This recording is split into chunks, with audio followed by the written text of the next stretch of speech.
Hello मित्रों, मैं गोविंद स्वागत करता हूं आपके अपने यूट्यूब चैनल ओशन एकेडमी में।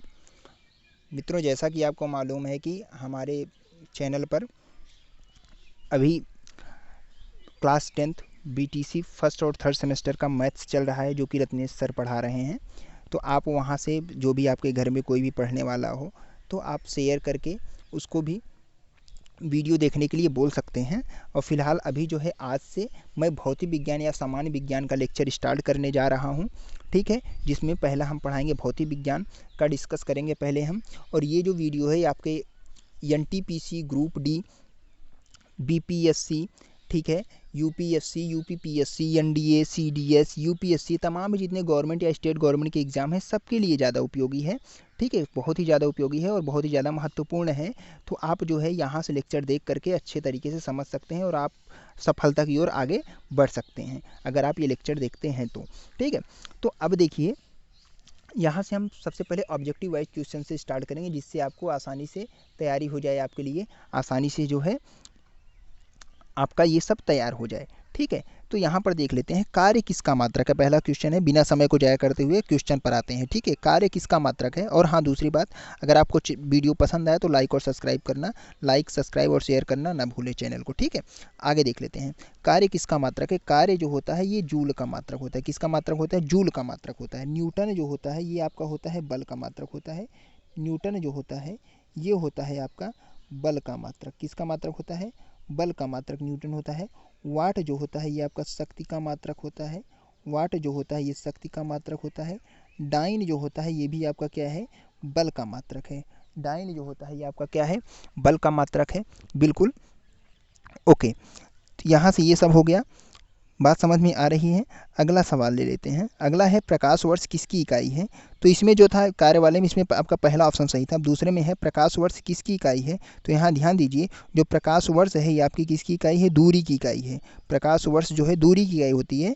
अब प्रकाश वर्ष होता क्या है? प्रकाश वर्ष का मतलब ये होता है कि सूर्य के प्रकाश द्वारा एक वर्ष में चली गई दूरी प्रकाश वर्ष कहलाती है। तो ये दूरी चल रही, इसीलिए दूरी की इकाई हो गई। ठीक है, अगला आता है एम्पियर किसका मात्रक है। और समय का मात्रक क्या होता है? समय का मात्रक होता है भैया, समय का मात्रक सेकंड होता है। ठीक है, और द्रव्यमान का मात्रक होता है किलोग्राम होता है द्रव्यमान का।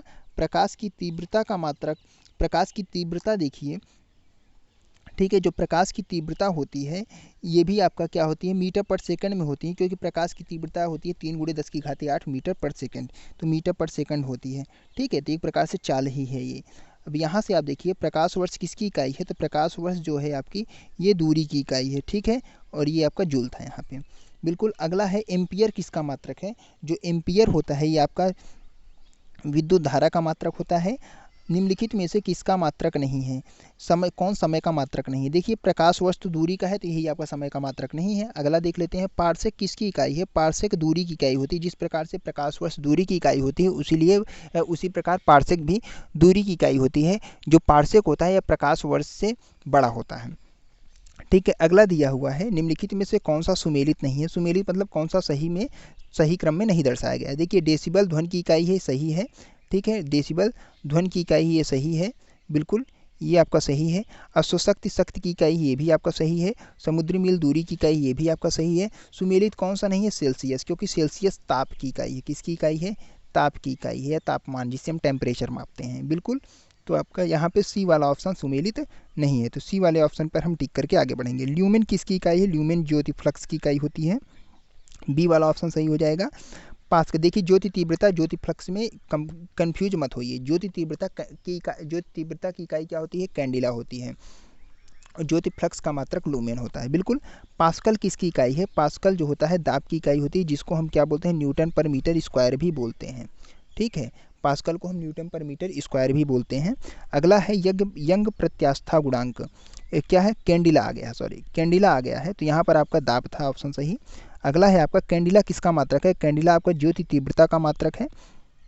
अगला दिया है आपका, यहाँ ध्यान दीजिए, अगला आपको दिया है यंग प्रत्यास्था गुणांक किसका मात्रक है। यंग प्रत्यास्था गुणांक जो है न्यूटन पर मीटर स्क्वायर का मात्रक है। बिल्कुल, अगला है 11 नंबर सवाल, निम्नलिखित युग्मों में से कौन भौतिक राशियों के समान विमीय सूत्र नहीं है। बल एवं दाब ये समान बीमी सूत्र नहीं है। बाकी जितने भी टर्म हैं ये इनके बीमी सूत्र समान होते हैं। किसका समान नहीं है? बल एवं दाब का। ए वाला ऑप्शन सही है। अदिश राशि है। अदिश राशि क्या होती है? पहले इसकी डिफिनीशन समझ लेते हैं। अदिश राशियाँ ऐसी राशियाँ जिनको व्यक्त करने के लिए परिमाण के साथ साथ दिशा की आवश्यकता, फिर से देख लीजिए। अदिश राशियाँ ऐसी राशियाँ जिन्हें व्यक्त करने के लिए केवल परिमाण की आवश्यकता होती है, वो क्या कहलाती हैं? अदिश राशियाँ कहलाती हैं। तो दिशा की आवश्यकता इसमें नहीं होती है। किसकी आवश्यकता होती है? केवल परिणाम। तो ऊर्जा आपकी अदिश राशि है। अगला देख लेते हैं। ए वाला ऑप्शन सही होगा। 13वां सवाल है, निम्नलिखित में से कौन सी सदिश राशि है? ऐसी राशियां जिन्हें व्यक्त करने के लिए परिमाण के साथ साथ दिशा की भी आवश्यकता होती है, वो आपकी क्या कहलाती हैं? सदिश राशियां कहलाती हैं। इसमें आपका कौन होगा? वेग। वेग आपकी सदिश राशि है। ठीक है। अगला आ जाता है आपका पदार्थ। 14वां सवाल है, पदार्थ के संवेग और वेग के अनुपात से कौन सी भौतिक राशि प्राप्त की जाती है? देखिए, संवेग का फार्मूला होता है, जो पदार्थ का संवेग होता है, संवेग का फार्मूला होता है यहाँ पर m इंटू वी। क्या होता है? m into V. ठीक है, m इंटू वी संवेग का होता है, और वेग क्या है? v। इनका अनुपात v से b गया, बचा क्या? m को ही हम क्या बोलते हैं? द्रव्यमान बोलते हैं। क्या बोलते हैं? द्रव्यमान बोलते हैं। तो यहाँ से क्या निष्कर्ष निकल करके आया? द्रव्यमान। क्या होता है? द्रव्यमान होता है। तो द्रव्यमान सही हो जाएगा। अगला बढ़ते हैं। शून्य में स्वतंत्र रूप से गिरने वाली वस्तु का क्या समान होता है? त्वरण समान होता है। शून्य से कोई भी वस्तु अगर गिर रही है तो उसका क्या समान होने वाला है? उसका त्वरण क्या होता है? समान होता है। बिल्कुल। और बाकी चीज़ें जो है आपकी समान नहीं होती हैं। शून्य में मतलब फ्री फॉल, कोई भी चीज़ अगर फ्रीली रूप से गिर रही है तो आपका वहाँ पे क्या होता है? शून्य मतलब निर्वात हम कह सकते हैं। तो कोई भी चीज़ अगर निर्वात में फ्रीली गिर रही है तो उसमें क्या समान होता है? त्वरण समान होता है। निर्वात मतलब समझ रहे हैं, जहाँ पर वायु नहीं है, जहाँ पर वायुमंडल नहीं है, वो क्या कहलाता है? निर्वात कहलाता है। ठीक है। तो वहाँ पे क्या समान होता है? त्वरण समान होता है। अगला दिया है आपका यहाँ पे कि 2 किलोग्राम वाले द्रव्यमान पर 5 न्यूटन का बल लगाया जाता है तो उत्पन्न होने वाला त्वरण क्या होगा? अब देखिए, हम जानते हैं F बराबर क्या होता है? ma होता है। हम जानते हैं F बराबर क्या होता है? ma न्यूटन के द्वितीय नियम के अनुसार। तो यहाँ से A बराबर क्या हो जाएगा? F/m। ठीक है। बल आपको दिया है 5 न्यूटन, m दिया है 2, काटेंगे तो आएगा 2.5। कितना आएगा? 2.5 आएगा। बिल्कुल। अब 2.5 यहाँ भी है, यहाँ भी है, बाकी ये दोनों तो गलत हो गए। बिल्कुल, 2.5 दोनों जगह है। तो अब देखिए कौन सा इसमें सही होगा? त्वरण का मात्रक होता है मीटर पर सेकंड स्क्वायर, इसीलिए आपका ए वाला ऑप्शन क्या हो जाएगा? सही हो जाएगा। बिल्कुल। आ जाते हैं हम 17 नंबर सवाल पर। 17 नंबर सवाल में क्या लिखा हुआ है? किसी भी स्थिर या गतिशील वस्तु की स्थिति और दिशा में तब तक कोई परिवर्तन नहीं होता है जब तक उस पर कोई बाह्य बल न लगाया जाए। तो इसका मतलब ये हुआ कि कोई वस्तु गतिशील अवस्था में है तो गतिशील अवस्था में रहेगी, स्थितिज अवस्था में है तो स्थितिज अवस्था में रहेगी, और तब तक रहेगी जब तक कि उस पर कोई बाह्य बल न लगाया जाए। तो यहाँ पर ये कौन सा नियम है? न्यूटन का प्रथम नियम है, जिसे हम गैलीलियो का नियम भी कहते हैं। ठीक है। कौन सा है? न्यूटन का प्रथम नियम है। तो अभी देखिए यहाँ से कौन सा अप्रोप्रिएट है? देखिए, ये तो न्यूटन का है। ठीक है, न्यूटन का है। अब कोई चीज़ गतिमान तो है नहीं कि गैलीलियो का नियम होगा, तो ये चीज़ यहाँ पे नहीं है। ठीक है। अब यहाँ पे कौन सा नियम है? न्यूटन का नियम है। कौन सा नियम है ये? न्यूटन का नियम है, न्यूटन का प्रथम नियम। बिल्कुल। आगे बढ़ेंगे। राकेट किस सिद्धांत पर कार्य करता है? राकेट आपका संवेग संरक्षण सिद्धांत पर कार्य करता है, क्योंकि इसमें मास के साथ साथ वेग जो है, अगर मास ह्रास होता है, मास में कमी आती है तो वेग का बढ़ेगा। मतलब किस सिद्धांत को चलेगा? m1v1 into m2v2। तो इस फार्मूले पर कार्य करेगा। m1v1 इक्वल टू m2v2, ये संवेग का फार्मूला होता है। अगर मास बढ़ेगा, देखिए राकेट चलता है तो उसका फ्यूल का ह्रास होता है, फ्यूल में कमी आती है कि नहीं आती है? राकेट चला उड़ा तो नीचे से फ्यूल निकलता है, तो जिस तरीके से फ्यूल निकलेगा उसी तरीके से क्या होगा? उसका वेग बढ़ेगा। इसलिए राकेट तेज़ी के साथ क्या होता है? उड़ता है। ठीक। अब आगे बात करते हैं यहाँ पर। तो यहाँ से कौन सा होगा? संवेग संरक्षण। 19 है, अश्व यदि एकाएक चलना प्रारंभ कर दे तो अश्वारोही के गिरने की आशंका का क्या कारण है? देखिए, अगर आप घोड़े पर बैठे हैं, ठीक है, और यहाँ आप बैठे हैं, अचानक वो चले तो आप पीछे की ओर झुकेंगे कि नहीं झुकेंगे? ये क्यों होता है? ये विश्राम जड़त्व के कारण होता है। आप खड़े हैं तो विश्राम, चल रहे हैं तो गतिक, और जड़त्व मतलब जो आप स्थिति जो आपकी है वो जड़त्व कहलाती है। ठीक है। तो किसके कारण होगा ये? विश्राम जड़त्व के कारण। इसी को हम न्यूटन का प्रथम नियम भी कहते हैं, ठीक है, विश्राम जड़त्व। अगला देख लेते हैं 20वां सवाल कि चलती हुई बस जब अचानक ब्रेक लगाती है तो उसमें बैठे हुए यात्री आगे की दिशा में गिरते हैं। ये बस है, ठीक है, इसमें बहुत सारे यात्री बैठे हुए हैं, ठीक है। जब बस आगे बस चल रही है, अचानक ब्रेक लगाई तो आप गतिमान अवस्था में हैं, तो आप अचानक आगे की तरफ क्या होंगे? झुक जाएंगे। झुकेंगे कि नहीं झुकेंगे? तो झुक जाएंगे। तो वहाँ पे यहाँ भी आपका क्या है? जड़त्व का नियम है। अब मैंने आपको बताया जड़त्व का नियम क्या होता है, न्यूटन का प्रथम नियम होता है। तो यहाँ पे न्यूटन का प्रथम नियम, जड़त्व का नियम तो ऑप्शन में है नहीं, तो कौन सा ऑप्शन में है? न्यूटन का प्रथम नियम। तो आपका बी वाला ऑप्शन यहाँ पे सही हो जाएगा। बल गुणनफल है। बल किसका गुणनफल है? यहाँ ध्यान दे दीजिए, बल जो है आपका गुणनफल है। बल जो है आपका गुणनफल है, देखिए बल जो आपका गुणनफल होता है वो होता है द्रव्यमान और त्वरण का। बल जो गुणनफल होता है वो किसका तो गुणनफल है? द्रव्यमान और त्वरण का, क्योंकि हम जानते हैं F इक्वल टू क्या होता है? ma होता है। बल जो गुणनफल होता है द्रव्यमान और त्वरण का होता है। बिल्कुल, आई होप आपको यहाँ तक समझ में आ रहा होगा प्रॉपर तरीके से, ठीक है। F इक्वल टू ma, ये न्यूटन का द्वितीय नियम है। बल और द्रव्यमान का बल जो है द्रव्यमान और त्वरण का गुणनफल है।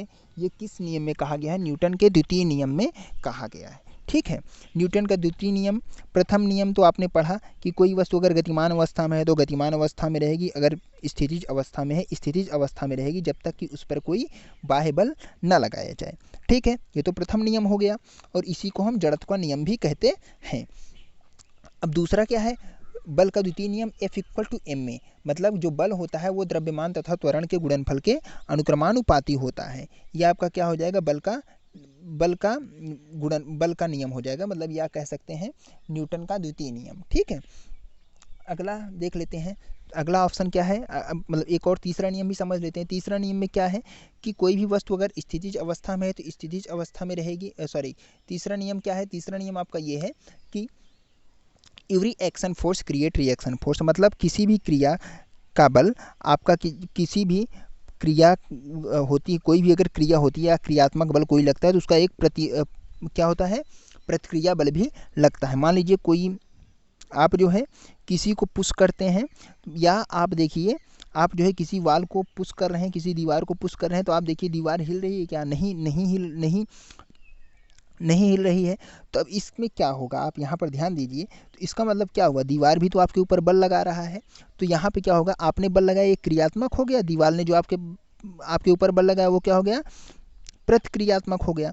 तो या इसीलिए क्या बोलते हैं कि every action force create reaction force. ये आपका क्या कहलाता है? ये आपका कहलाता है यहाँ पे, ये आपका क्या कहलाता है? न्यूटन का तृतीय नियम, ठीक है। अब यहाँ पे बल किसका गुणनफल है? द्रव्यमान और त्वरण का, बी वाला ऑप्शन, ये आपका दूसरा नियम था। अगला देखिए, शरीर का वजन है। शरीर का वजन किस पर डिपेंड करता है? देखिए शरीर का वजन हमेशा जो है किसी भी पिंड या किसी भी ग्रह के या उपग्रह के या किसी भी तारे के गुरुत्वाकर्षण बल पर डिपेंड करता है, शरीर का वजन, ठीक है। और ये गुरुत्वाकर्षण बल उस पिंड के हर जगह अलग अलग होता है। ध्रुवों पर, ठीक है, पोल पर इसका मान, जो गुरुत्वाकर्षण बल का मान है वो अधिक होता है। जहां गुरुत्वाकर्षण बल का मान अधिक होगा तो आपका भार भी अधिक होगा, कम होगा तो भार भी कम होगा। बिल्कुल बात समझ में आ रही, ठीक है। शरीर का वजन ध्रुवों पर अधिक होता है। बिल्कुल, आई होप समझ में आ रहा होगा आपको, ठीक है। शरीर का वजन ध्रुवों पर अधिकतम होता है। अब अगला है आपके पास कि किसी मनुष्य का भार जो होता है, ठीक है, किसी मनुष्य का जो भार होता है पृथ्वी पर 600 न्यूटन है तो चंद्रमा पर कितना होगा? यदि कोई मनुष्य है उसका भार पृथ्वी पर 600 न्यूटन है तो चंद्रमा पर कितना होगा? तो चंद्रमा पर जो उसका भार होगा वो हमेशा आपका हो जाएगा, देखिए किसी भी मनुष्य का पृथ्वी पर अगर भार 600 न्यूटन है तो चंद्रमा पर कितना होगा? तो चंद्रमा पर जो उसका भार होगा वो कितना होगा? 100 न्यूटन होगा। क्यों होगा? ध्यान दीजिए, क्योंकि जो चंद्रमा पर गुरुत्वाकर्षण बल है वो पृथ्वी के गुरुत्वाकर्षण बल का क्या है? 1/6 है। चंद्रमा पर जो गुरुत्वाकर्षण बल है वो पृथ्वी के गुरुत्वाकर्षण बल का 1/6 है। तो पृथ्वी पर भार 600 है तो 600 लिख देंगे, ठीक है। अब क्या होगा? 6 से ये गया, बचा कितना? 100, तो 100 न्यूटन आएगा। कितना आ जाएगा? 100 न्यूटन आ जाएगा। बिल्कुल कितना आ जाएगा 100 न्यूटन आ जाएगा। तो यहाँ से आपका ये 100 न्यूटन सही हो जाएगा। अगला दिया है पृथ्वी की सतह पर किसी का भार 29.4 न्यूटन है, द्रव्यमान कितना होगा। हम जानते हैं भार बराबर W बराबर होता है mg, ठीक है। अब बोला है तो यहाँ से आपका m हो जाएगा W/g, बिल्कुल। तो W का मान कितना है वो देख लेते हैं। यहाँ से W का मान आपको दिया गया है, W का मान है 29.4, ठीक है 29.4, और G का मान है 9.8, काटेंगे तो आएगा 3, कितना आ जाएगा 3 किलोग्राम, कितना आएगा 3 किलोग्राम। तो यहाँ से आपका जो ऑप्शन होगा वो कितना हो जाएगा 3 किलोग्राम, बिल्कुल। अगला देख लेते हैं, एक अंतरिक्ष यात्री यदि पृथ्वी की तल की तुलना में चंद्र तल पर अधिक ऊंची छलांग लगा सकता है, क्यों। क्योंकि देखिए जो पृथ्वी पर गुरुत्वाकर्षण बल है वो क्या है, कम है। मैंने बताया कि देखिए जहाँ गुरुत्वाकर्षण बल अधिक होगा वहाँ आदमी तेजी के साथ छलांग लगाएगा, और जहाँ गुरुत्वाकर्षण बल कम होगा वहाँ जहाँ गुरुत्वाकर्षण बल कम होगा वहाँ आदमी तेजी के साथ छलांग लगाएगा, और जहाँ गुरुत्वाकर्षण बल अधिक होगा वहाँ आदमी कम छलांग लगा पाएगा, ठीक है, बिल्कुल। बात समझ में आ रही है। तो यहाँ पर ध्यान दीजिए, तो यहाँ पर जो आपका हो जाएगा कि एक अंतरिक्ष यात्री पृथ्वी की तुलना में चंद्र तल पर अधिक ऊंची छलांग लगाता है, क्योंकि चंद्रमा का गुरुत्वाकर्षण बल पृथ्वी की गुरुत्वाकर्षण बल में क्या है, अत्यल्प है, मतलब क्या है, कम है, ठीक है। ये वाला ऑप्शन सही होगा। चंद्रमा भारहीन, देखिए भारहीन तो होगा नहीं क्योंकि गुरुत्वाकर्षण बल तो होगा ना, चंद्रमा पर कोई वातावरण नहीं है, ठीक है, नहीं है तो बात अलग है, लेकिन इसका कोई इफेक्ट नहीं पड़ेगा। अगला देख लेते हैं, 26 नंबर सवाल देख लेते हैं। 1 किलोग्राम राशि का वजन 1 न्यूटन है, 1 किलोग्राम राशि का वजन कितना होता है देख लेते हैं। आपका ए वाला सवाल देख लेते हैं। 1 किलोग्राम राशि है यहाँ पर, 1 किलोग्राम, हम जानते हैं W बराबर क्या है, वजन या भार, W बराबर क्या होता है, mg होता है, ठीक है। m कितना है यहाँ पे 1 है, g कितना है 9.8 है। जब इसका आप गुणा करेंगे आएगा आपका 9.8 न्यूटन, कितना आएगा 9.8 न्यूटन आएगा। तो यहाँ से आपका सवाल सी वाला ऑप्शन आपका क्या हो जाएगा, सही हो जाएगा, 9.8 न्यूटन, बिल्कुल। अगला है जड़त्व आघूर्ण व कोणीय त्वरण का गुणनफल क्या होता है। जड़त्व आघूर्ण और कोणीय त्वरण का जो गुणनफल होता है वो क्या होता है, टार्क होता है। क्या होता है, टार्क होता है, बिल्कुल। आई होप आपको समझ में आ रहा होगा। अगला सवाल देख लेते हैं, ठीक है। यहाँ पर देखिए आपका 28 नंबर सवाल है। 28 नंबर सवाल आपका क्या है, यहाँ पर ध्यान दीजिए। जल के आयतन में क्या परिवर्तन होगा यदि तापमान 9 डिग्री सेंटीग्रेड से 3 डिग्री सेंटीग्रेड पर कर दिया जाए।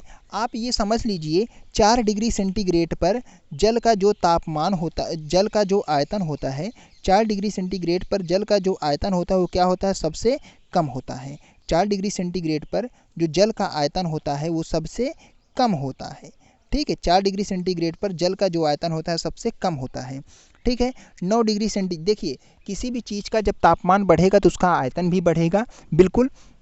तो तापमान कम होगा तो आयतन क्या होगा, कम होगा, बिल्कुल। तो 9 डिग्री सेंटीग्रेड पर, अब यहाँ इसका ग्राफ बना लेते हैं, आपको पूर्ण रूप से समझ में आ जाएगा, ठीक है। यहाँ देखिए ये है इसका ग्राफ, 9 डिग्री सेंटीग्रेड पर यहाँ है आयतन, ठीक है। 9 डिग्री सेंटीग्रेड पर इसका तापमान, इसका आयतन क्या होगा, ऐसे है, इतना है। अब धीरे धीरे तापमान कम करेंगे तो आयतन क्या होगा, घटेगा, घटता जाएगा। एक समय आएगा 4 डिग्री सेंटीग्रेड, कहाँ आएगा, 4 डिग्री सेंटीग्रेड। अब 4 डिग्री सेंटीग्रेड पे क्या हो जाएगा कि यहाँ पर इसका आयतन सबसे कम हो जाएगा, ठीक है। अब जैसे ही फिर 3 पे आएगा, 3 पे फिर स्लाइटली क्या होगा, बढ़ना स्टार्ट हो जाएगा। तो मतलब ये है कि पहले घटेगा फिर क्या हो रहा है, बढ़ रहा है।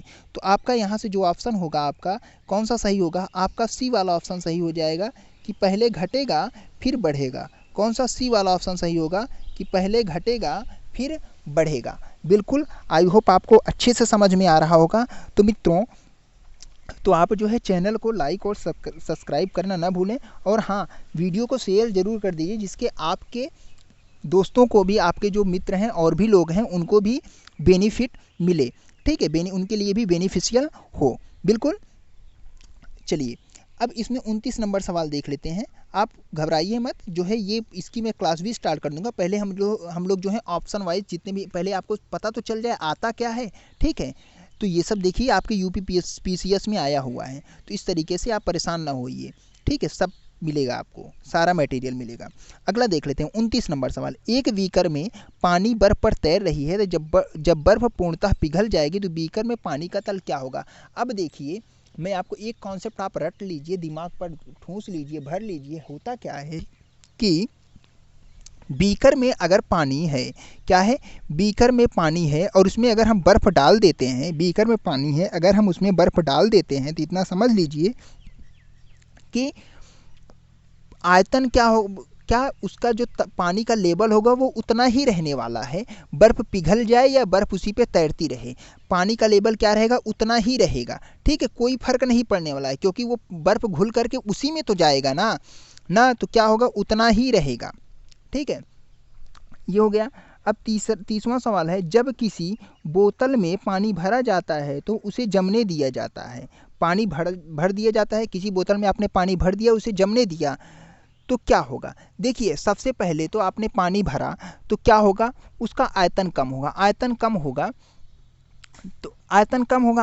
होगा तो क्या करेगा, उस बोतल का आकार ग्रहण कर लेगा पानी। अब धीरे धीरे जब पानी जो है बर्फ़ बनता है, बर्फ़ बनेगा तो वो ये है बोतल है, इसमें पानी रखा हुआ है, बर्फ़ बनेगा तो अंदर की ऊष्मा को क्या करेगा, वो खींचेगा तो, और वो क्या करेगा, अब वो क्या होगा कि पानी का घनत्व क्या होगा, बढ़ता जाएगा।